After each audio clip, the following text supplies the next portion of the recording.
নমস্কার বন্ধুরা, তাপসী পুরো ঘরে সবাইকে অনেক অনেক ধন্যবাদ জানাই। আজকে দুপুরবেলা আমাদের বাড়িতে আজকে ননদ এসছে, ননদের ছেলে এসছে দুজন, আমার দুটো ভাগনা। তোমরা তো সবাই জানো যে আমার ননদ আমার মারা গেছিলো, আজকে নিমন্ত্রণ করতে এসছে। কারণ আমি ওদের মামি হই, ওদের মামার বাড়ি।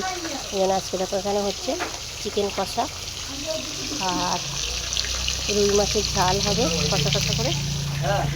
এখানে মাছগুলো ভেজে নিচ্ছি। আর ফ্রাইড রাইসের জন্য এখানে এই যে ফ্রাইড রাইসের চালটা ভিজিয়ে রেখেছি। আর সব এখানে কাজু, কিশমিশ, গাজর, বিনস সব একসাথে এটা ঘি দিয়ে ভেজে তুলে রেখেছি। আর এখানে আমের চাটনি হবে।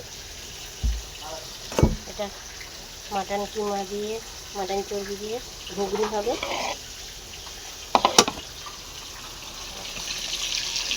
আর এখন তো মাছটা ভাজছি, আর একদিকে চিকেনটাকে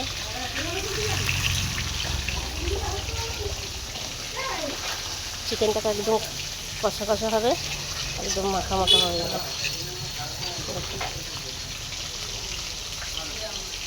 ফ্রাইড রাইসটা পরে করবো, কেননা চালটা ভিজানো আছে। এখানটা এগুলো না হলে তো আমি ফ্রাইড রাইসটা করতে পারছি না। আর যেসব দাদারা, দিদিরা, ভাইয়েরা, বোনেরা আমার ভিডিও দেখছো, লাইক করছো, কমেন্ট করছো, তাদের অনেক অনেক ধন্যবাদ জানাই। ভিডিওটা ভালো লাগলে অবশ্যই লাইক করো, কমেন্ট করো, সাবস্ক্রাইব করে দিও। সবাই ভালো থেকো, সুস্থ থেকো। অন্য অন্য ভিডিও নিয়ে তোমাদের সাথে আবার শেয়ার করবো।